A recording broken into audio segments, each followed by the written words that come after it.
I managed to resolve the trouble and was called to the president's office. Don't interfere if you can't take responsibility. We don't need a 67-year-old geezer. John, you're fired. Waiting for me were the harsh words of the second-generation president. The trouble was caused by a lack of coordination between departments due to a shortage of experienced personnel. It wasn't my fault. This delay in delivery happened because of your lack of guidance, John. We almost lost a major client. How do you plan to take responsibility for this?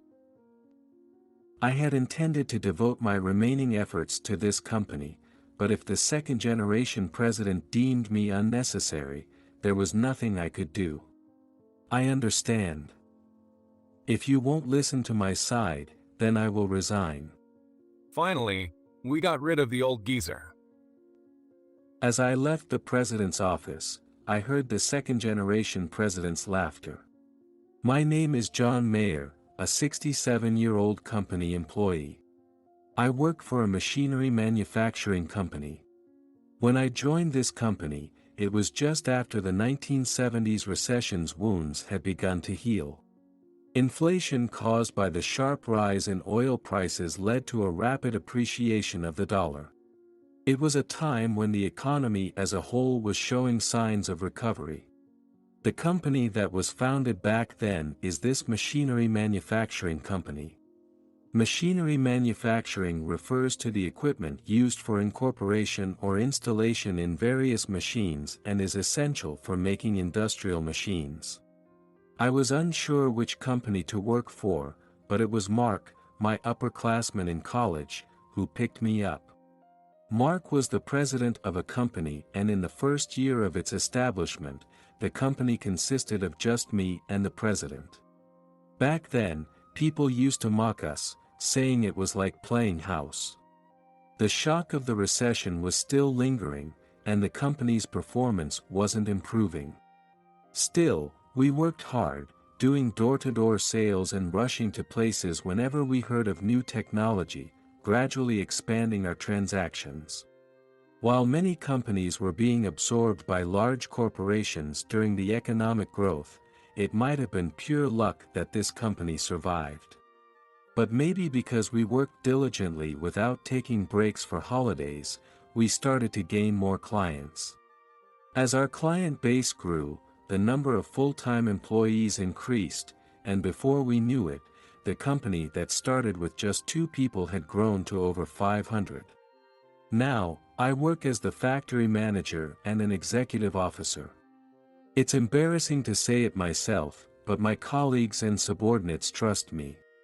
However, recently, the number of orders our company receives has gradually declined. Since the entire domestic industry is on a downward trend, it might be inevitable. I discussed with the president that we need to consider making products other than machinery. The president himself energetically went around the country to open new sales channels, but he collapsed during one of those trips. When I rushed to the hospital, it seemed that the headaches he had been feeling recently were symptoms of a stroke. Fortunately, it was discovered early, so his life wasn't in danger, but he needed long-term hospitalization. Moreover, even after being discharged, it would be difficult for him to return to work as before. I was shocked, but more than that, I felt a stronger sense of responsibility to keep the company running. While I was working hard to fill the gap left by the president, I received news that the second-generation president had been decided. The second-generation president is the president's eldest son, Thomas Smith. Thomas had wanted to know about different worlds, so he worked for a foreign-owned automotive manufacturer for about 10 years. The last time I saw Thomas was when he was still in elementary school, but I was sure he had grown up to be someone who worked passionately, just like his father. I was looking forward to supporting the second-generation president. However, the second-generation president issued a shocking order as soon as he took office. He changed the positions of the middle-aged and older employees who had held important roles, effectively sidelining them, and instead, he promoted employees in their 30s and younger to the vacant positions one after another. The second-generation president's reasoning was to create a company centered around young, energetic employees who prioritize ability, making the company more open and transparent. Naturally, I opposed this. While it's important to evaluate abilities, this approach was too extreme. The second-generation president had just taken office and didn't know much about our company's operations or the nature of our employees. Experienced employees, ignored and sidelined, were naturally angry. On the other hand, the young employees suddenly entrusted with important roles were just confused. Such an approach would not allow the company to function smoothly. I protested to the second-generation president, but my opinion was not accepted. Instead, I was also demoted to a regular employee by the second-generation president. A young employee in his 20s was appointed as the new factory manager in my place. The person most bewildered by this personnel change was the new factory manager himself. Though quite capable, he was inevitably lacking in experience. Normally, seasoned employees support newly promoted supervisors. But due to this recent personnel change, there was no one in a position to provide that support. Amidst the chaos, I went directly to the second-generation president. "Thomas, I need to talk to you about the personnel changes. This will disrupt our workflow." What are you talking about? That's exactly why these changes were made. What this company needs is not a cozy spot for aging employees, but a platform for young, energetic workers. It's important to prioritize ability in our work. However, in the current situation, we can't perform our jobs properly, and it will inconvenience our clients. If the quality drops or deliveries are delayed, our company's reputation will suffer. The company's old reputation? That's no longer needed. We're transforming into a new company and opening up new markets. While it's crucial to acquire new clients, it takes time. Until then, we should value our current customers to keep the company afloat. Yes. I understand. You just want to return to a high-ranking position, don't you? Listening to an old geezer like you is pointless. No matter how sincerely I tried to explain, the second-generation president wouldn't listen. Even when I requested to train the younger employees, he dismissed the need. Finally, the second-generation president looked at me with disdain. You old folks are the reason for the company's declining performance. We can't trust you with the company anymore. I was then kicked out of the president's office. Afterward, the continuous mistakes in coordination between departments caused problems. Incorrect deliveries, wrong orders, and significantly deteriorated quality created chaos. I gathered information from the responsible managers and gave instructions one by one. First, contact the sales representative and inform them that the delivery will be delayed. While giving instructions via the internal phone, I also made an external call. I connected with a rival company, Brown Manufacturing. "Hello, this is John from Smith Manufacturing. Is the president available? It's been a while since I saw him." Brown Manufacturing is a competitor in the same area, doing similar work. However, rather than being just rivals, we often collaborated on large orders and helped each other during busy periods. "We have a tight deadline on an order." "Really? Thank you so much." Fortunately, the president of Smith Manufacturing, Michael, was willing to help since their production line was free. We continued our work while maintaining close contact with each department. Thanks to this effort, we managed to complete the production by the delivery date. Just as we were celebrating the successful delivery with my team, the manager informed me that the president wanted to see me. I hoped the second-generation president had finally understood. Perhaps the recent personnel changes would be reversed, I thought. But what awaited me were the harsh words of the second-generation president. This recent trouble is your fault, John. I was taken aback by his loud accusation as soon as I opened the door. The trouble was caused by a lack of coordination between departments due to a shortage of experienced personnel. It wasn't my fault. I don't need excuses. The delay in delivery happened because of your poor instruction. Do you understand? We almost lost a major client. How do you plan to take responsibility? I couldn't stay silent in the face of such unreasonable criticism. As I said, I requested time to train the younger employees. It was you who didn't allow a proper transition period. Duh. It's always the same with old geezers. You can't do the job, but you're good at talking. I'm asking how you'll take responsibility for this. Responsibility? We don't need a 67-year-old geezer who can't take responsibility. John, you're fired. The former president always said that as the president, he would ultimately take responsibility for the company. Standing there, I felt more emptiness than anger at the stark contrast between the father and son. This company was no longer the one I built with the former president. I had intended to devote myself to this company until the end, but if the second-generation president deemed me unnecessary, there was nothing I could do. I understand. If you won't listen to my side, I will resign. Finally, I got rid of the old geezer. As I left the president's office, I heard the second-generation president's laughter. I left the company I had served for so long, feeling only emptiness rather than sadness or anger. The next day, I went to express my gratitude to Michael. Even though I had left the company, I wanted to thank him for his cooperation in production. Thank you for your courtesy. Please help us again if our company is in trouble. Well, you see, I explained to Michael, who was smiling broadly, that I had resigned. After thinking for a while, Michael's face lit up. So, you're now a free agent, John? Yes, at this age, I'm looking for a new job. Perfect. Would you like to work at our company?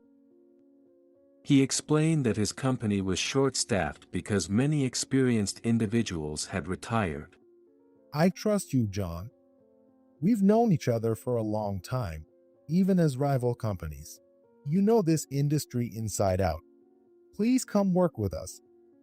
Thank you for the kind offer. If you'll have an old guy like me, I'd be happy to work with you. What are you talking about? Let's work together to revitalize this industry. I had heard that job hunting for middle-aged people was tough, so Michael's offer was very welcome. Above all, I was pleased that he valued me enough to want me to work with him. And so, I decided to work for Michael's company.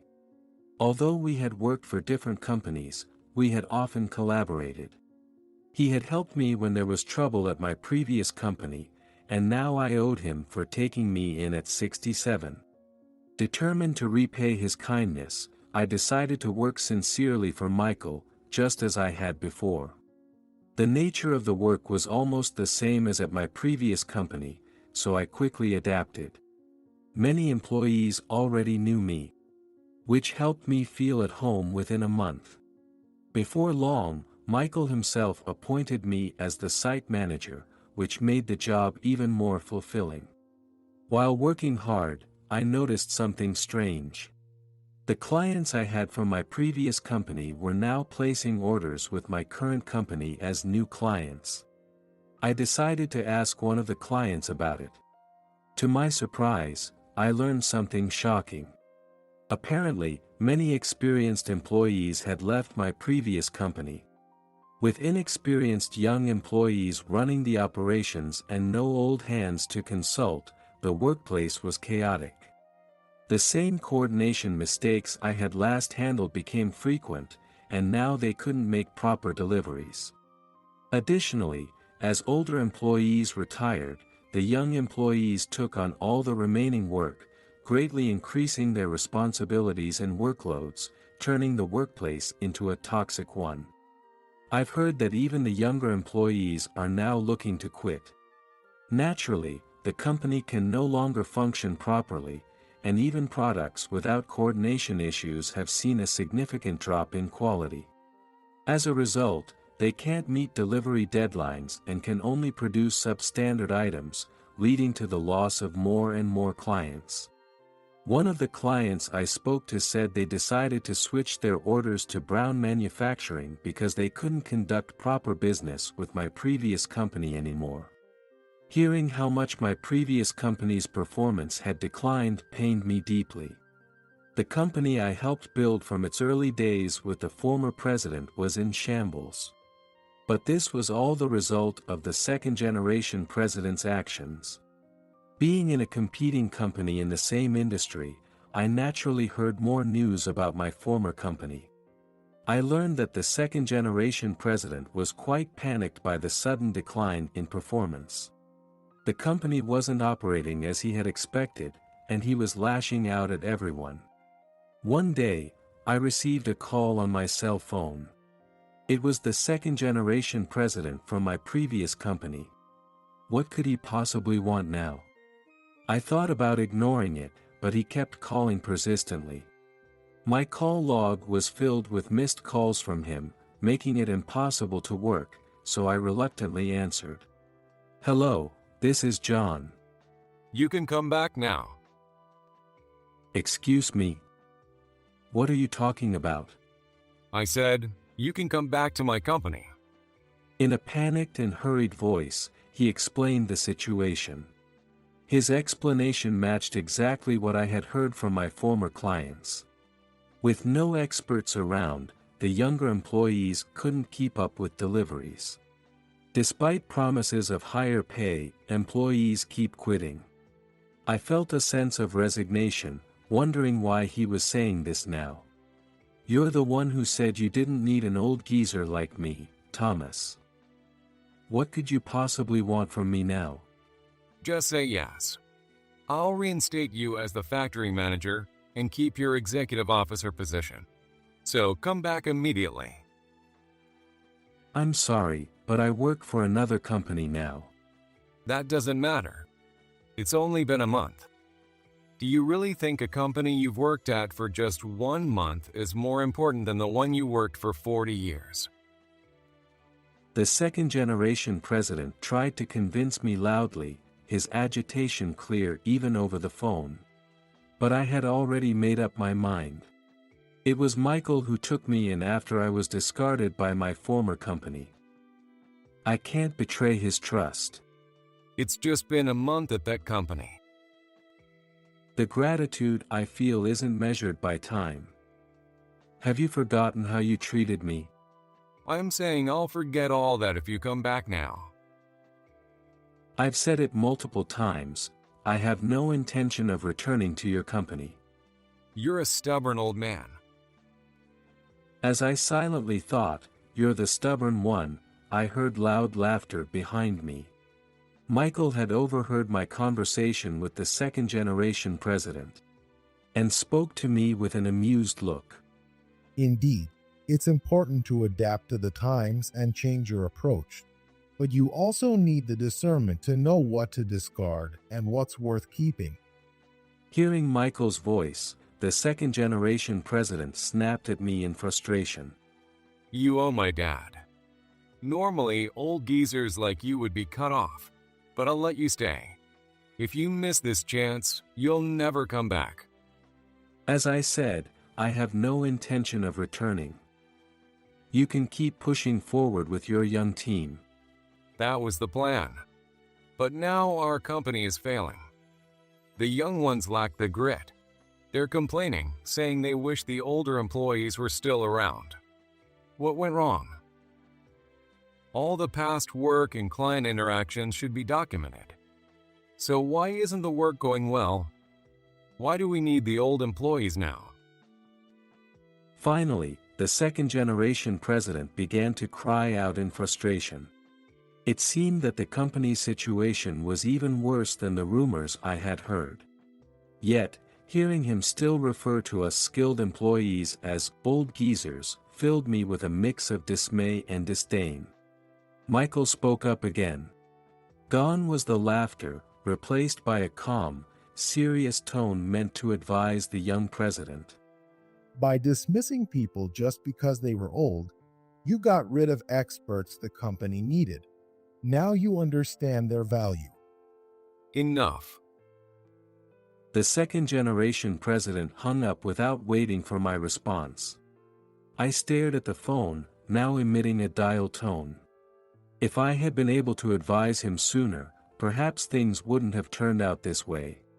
But seeing how he had dismissed me as an old geezer, I felt no sympathy for him, only pity.